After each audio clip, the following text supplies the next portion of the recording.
Hey everyone, and welcome back. So let's talk about something that's just exploding right now: plant-based eating. And for so many great reasons. But here's the catch: just cutting out meat doesn't automatically equal a healthy diet. So today, we're going to dig into the common traps of what's called uncontrolled vegetarianism, and, more importantly, how to get it right. Wow, this quote right here, it gets right to the heart of the matter, doesn't it? See, a diet isn't about what you're avoiding, it's all about what you're actually putting on your plate. And that is the huge difference between just excluding stuff and mindfully including the good stuff. Now, going vegetarian is hardly a new thing. I mean, way back in ancient Greece, you had people following what they called the Pythagorean diet. But what's different now is the sheer speed of it all. Its popularity is just skyrocketing. It has completely gone from this niche thing to a full-on global movement. And yeah, the science is totally there to back up the benefits. But, and this is a big but, you gotta see that key phrase, well planned. When you do it right, the health wins are amazing. We're talking lower blood pressure, less of that bad LDL cholesterol, and it's easier to maintain a healthy body weight. All of that means a lower risk for huge problems like heart disease and type 2 diabetes. The upside is just massive.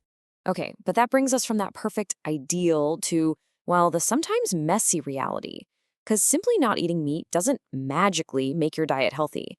Actually, it can lead you down a path that nutritionists have a name for: the junk food vegetarian. And this anecdote, oh man, I love this because it's just so real, right? It shows you perfectly how easy it is to fall into that trap. You skip the main dish because it has meat, and what are you left with? A lot of the time, it's just white bread and sugary desserts. I mean, technically, yeah, it's vegetarian, but nutritionally, it's a total train wreck. So let's actually define this thing. Uncontrolled vegetarianism isn't about why you're doing it, it's about how you're doing it. It's when you just take things out of your diet without really thinking about how to replace the vital nutrients that those foods were giving you. And this table here just lays it all out so clearly. On one side, in the uncontrolled column, you've got the easy stuff: the processed nuggets, the sugary plant milks, the packaged cookies. But then you look at the mindful side: real whole foods like lentils and beans, plant milks that are actually fortified with protein and vitamins, and snacks like fruit and nuts. See the difference? Same label, vegetarian, but wow, two totally different worlds when it comes to your health. All right, let's get into the nitty-gritty here, because this is where things get serious. The consequences of an unplanned diet aren't just about, gaining a few pounds. When you cut out entire food groups, you can create these big nutritional gaps that take a real physical toll on your body. So what are we talking about? Well, here are the big ones to watch out for. These are the key nutrients people often miss out on if their plant-based diet isn't well thought out. And every single one of these is absolutely essential for your body to work right, from your energy levels to your bones to your immune system. But out of all of those, there is one. One that is the absolute non-negotiable. We're talking about vitamin B12. Here's the deal. It's not made by plants. It's not made by animals. It's made by microorganisms. This makes it the only essential nutrient you can't reliably get from plant foods alone. So listen, if you're a strict vegetarian or vegan, supplementing with B12, that's not a nice to have. It's a must-have, period. And here's why we're hammering this point home. We are not just talking about feeling a little sluggish. We are talking about permanent damage to your brain and your nervous system. And here's the really tricky part. Plant-based diets are packed with this other thing called folate, which is great, but it can actually hide the first warning signs of a B12 problem, like anemia. So the more serious damage can be happening kind of silently in the background.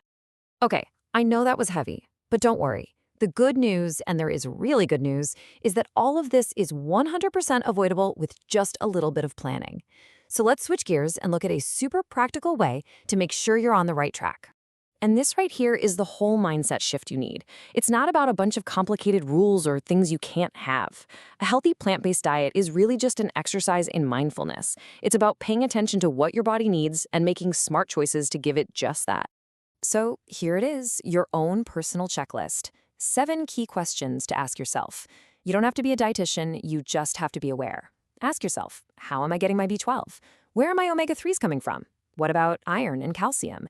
And a big one, am I getting complete proteins? Maybe by pairing things like rice and beans? See, it's a simple little check-in to make sure your diet is truly firing on all cylinders.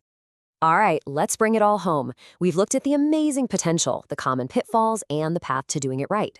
So, what's the one big idea you should walk away with from all of this? It really is this simple. A healthy diet isn't defined by what you take out, it is defined by what you mindfully put in. It's all about focusing on those nutrient packed, amazing foods that make you feel good. And honestly, it doesn't matter what you call your diet, this rule applies to absolutely everyone. Health is built on inclusion. And that leaves us with one final thought. One last question for you. Forget the labels for a second. Vegetarian, vegan, omnivore, whatever. Just take a look at your own plate, at your own habits, and ask yourself, are you just avoiding things? Or are you truly eating with intention?